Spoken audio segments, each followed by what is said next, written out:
Chapter 364. A Muslim Girl in the West, Section 17. Among all the three speeches that Dr. Ibtihal delivered at the Apostolic Church in Athens, this particular speech annoyed the Muslim community in Athens and made them so much angry.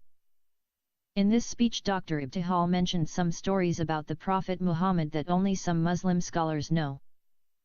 The average Muslim knows nothing about those stories, and that why her speech was considered by the Muslim community in Athens as unjustifiable attack on the beautiful biography of their blessed prophet. In order to silence her from spreading those groundless stories about their prophet, the Muslims of Athens collectively signed a complaint and sent it to the Athenian parliament. As we know that the parliament considered such a dispute should be dealt with at a court. Consequently, it forwarded the petition of the Athenian Muslim community to the court. Dr. Ibtihal referred on her third speech to the life of the Prophet Muhammad when he tried several times to commit suicide because the angel Gabriel stopped visiting him and revealing the words of Allah to him. She also referred to the time when a Jewish man casted spells on Muhammad and made him to be totally out of control of his life for 1 year. She mentioned too that the Prophet Muhammad was died of poison that was served to him in a food in the house of his Jewish wife Safiya bint Huwaya. She further mentioned that the Prophet Muhammad claimed to have received command from Allah to teach his female followers the breastfeeding of adult males. Those stories like that of satanic verses were unknown to many Muslims. They were hidden in the authentic books of Islam and in the minds of some Muslim scholars. They were not supposed to be told to anyone in public or private. Unearthing them by Dr. Ibtihal made Muslims extremely outrageous and led them to demand an immediate intervention of the Athenian parliament. Brothers and sisters, thus began Dr. Ibtihal, I would like to speak tonight about some stories and teachings of the Prophet Muhammad which are not known to many Muslims today. I read those stories and teachings from the most authentic Islamic books that my father brought with him when he returned from Egypt. By the way, my father was a graduate of Al-Azhar Al-Sharif University in Cairo. He had double bachelor's and double master's degrees from that prestigious university of the Islamic world. He also obtained his doctorate in the Sharia law from the same university. When I found those stories and teachings mentioned in some authentic Islamic books, I was quite puzzled by them and in my heart believed none of them. I thought, how could our blessed Prophet experience such things?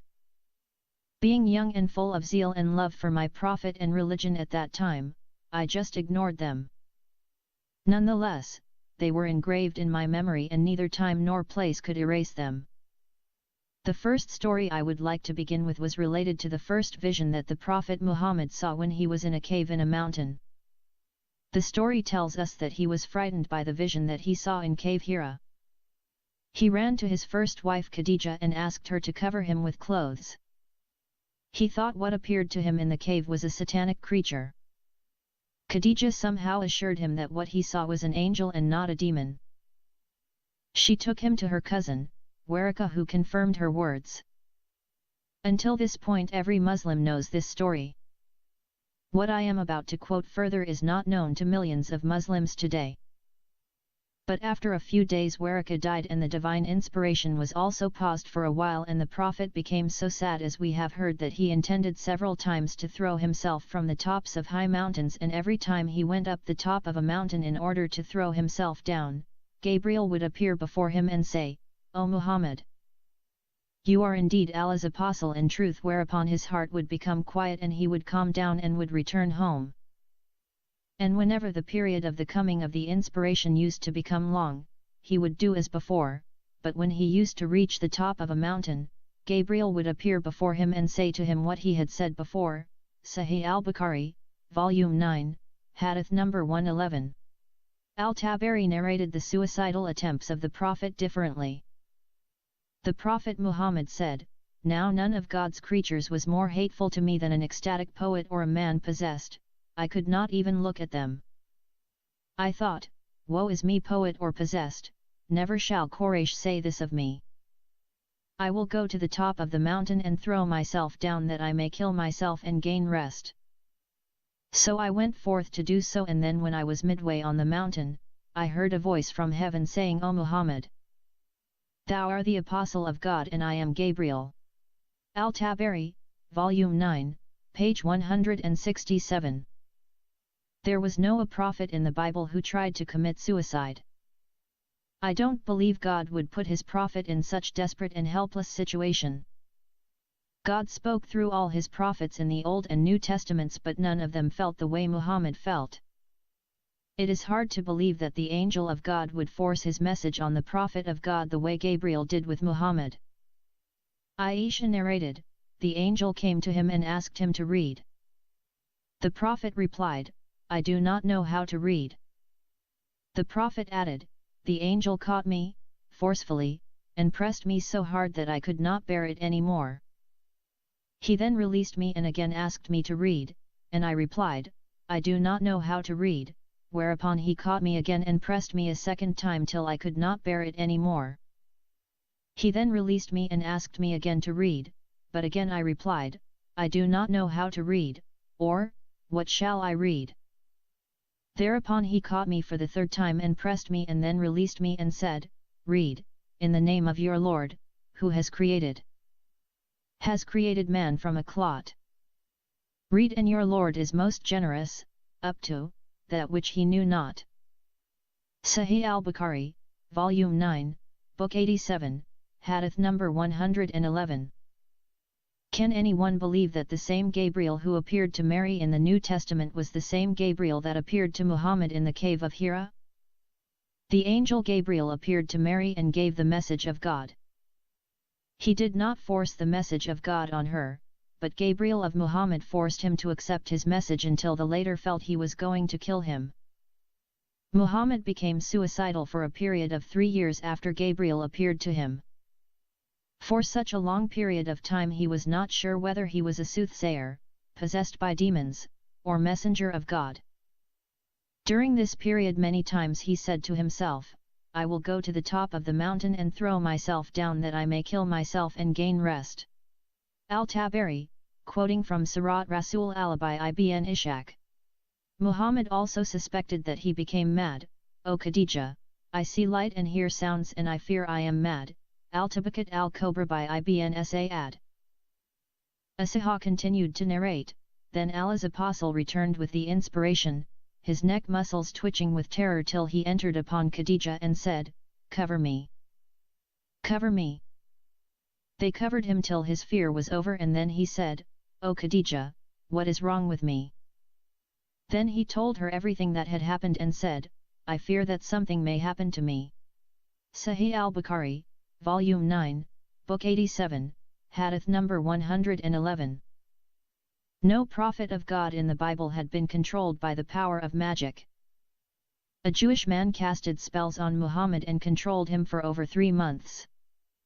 According to Aisha, magic was worked on Allah's apostle so that he used to think that he had sexual relations with his wives while he actually had not.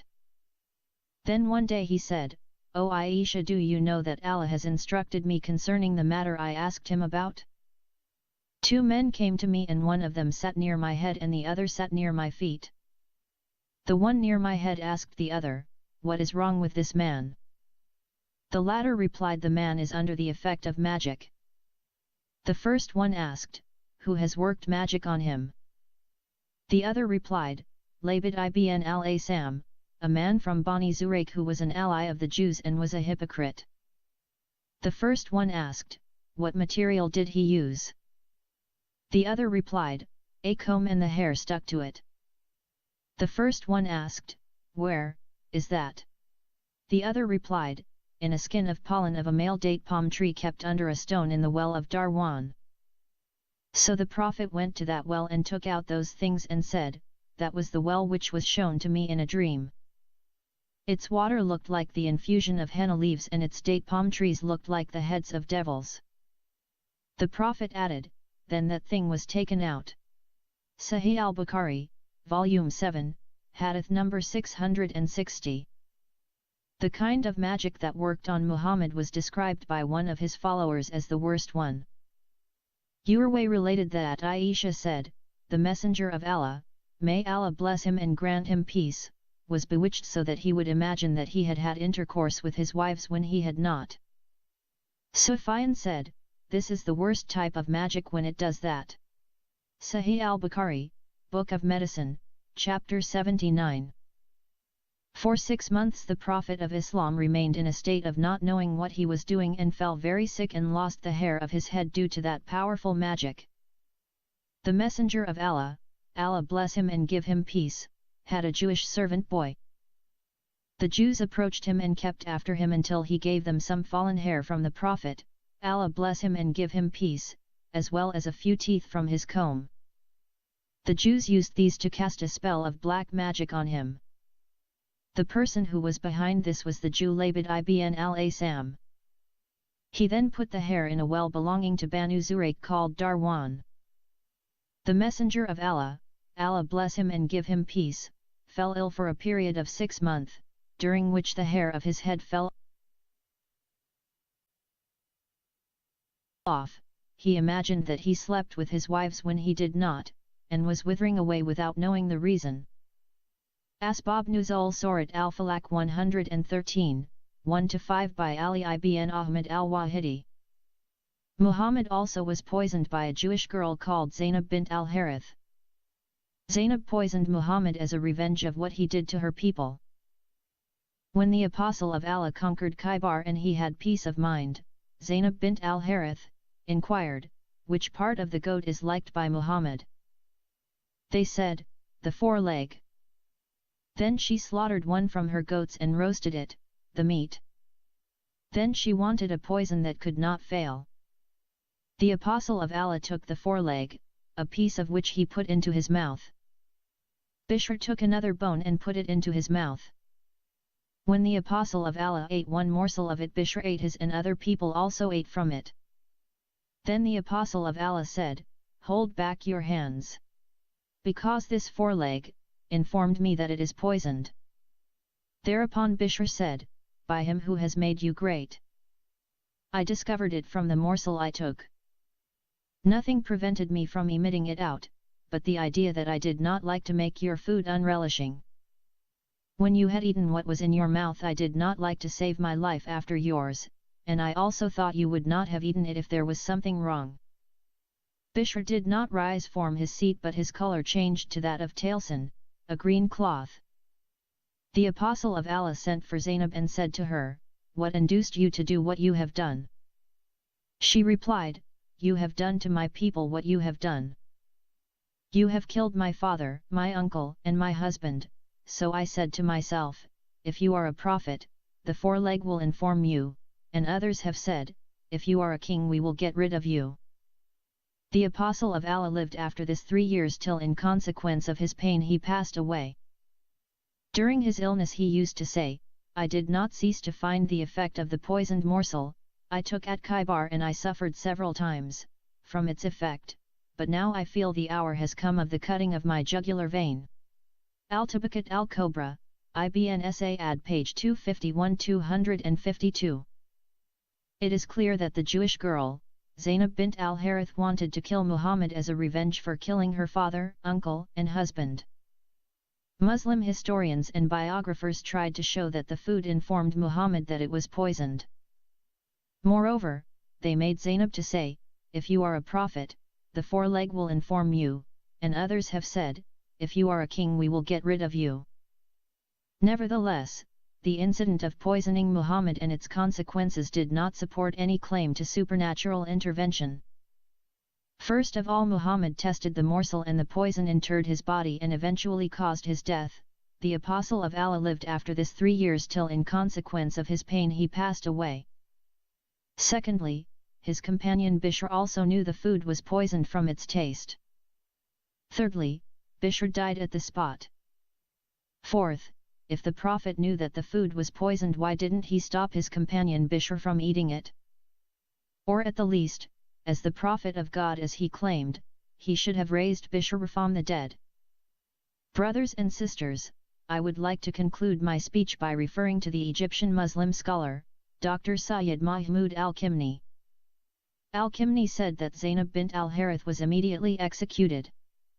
The poison remained in the body of the Prophet for 3 years until it finally caused his death. Al-Kimni, The Wars of the Prophets State, page 454, quoting from Ibn Kathir page 211.